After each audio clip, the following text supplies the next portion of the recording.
छत्रपती संभाजीनगरमध्ये बजाज नगरमध्ये दरोडा टाकण्यात आलाय। 8 किलो सोनं त्याचबरोबर 40 किलो चांदी लुटल्याची माहिती मिळते। श्वान पथकाच्या मदतीने चोरट्यांचा शोध घेतला जातोय।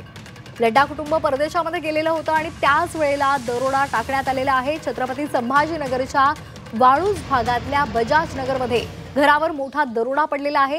या दरोड्यामध्ये 8 किलो सोनं आणि 40 किलो चांदी लुटल्याची माहिती सध्या समोर आली आहे। संतोष लड्डा हे कुटुंबासह 8 दिवस परदेशात गेलेले होते आणि त्याच वेळी त्यांच्या घरी फक्त ड्रायव्हर होता। दरोडेखोर रात्री घरामध्ये घुसले, ड्रायव्हरचे हातपाय बांधून हा दरोडा घातलेला आहे। पोलीस आता श्वान पथकाच्या मदतीने चोरट्यांचा शोध घेत आहेत। या संदर्भात अधिक माहिती देत आहेत आमचे प्रतिनिधी विशाल करोळे। विशाल, काय अधिकचे अपडेट्स आहेत? पोलिसांच्या हाती काही सुगावा लागलाय का? पहाटे 5 वाजता ही घटना उघडकीस आली आणि त्यानंतर पोलीस आता या सगळ्या प्रकरणात कसून शोध घेत आहेत। 6 दरोडेखोर घरात घुसले होते। घरात फक्त ड्रायव्हर होता आणि घराचे मालक लड्डा कुटुंबीय 8 दिवसाआधी परदेशात गेलेले होते।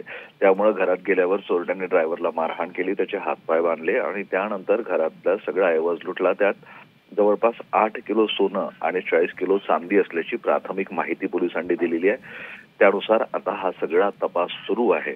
मात्र इतका धाडसी दरोडा आणि तोही मध्यरात्री आणि निश्चितपणे या संपूर्ण प्रकरणात घरात किती सोनं आहे, किती चांदी आहे याची चोरट्यांना माहिती असावी असा संशय पोलिसांना आहे आणि त्या दृष्टीने पोलिसांचा हा सगळा तपास आता सुरू आहे।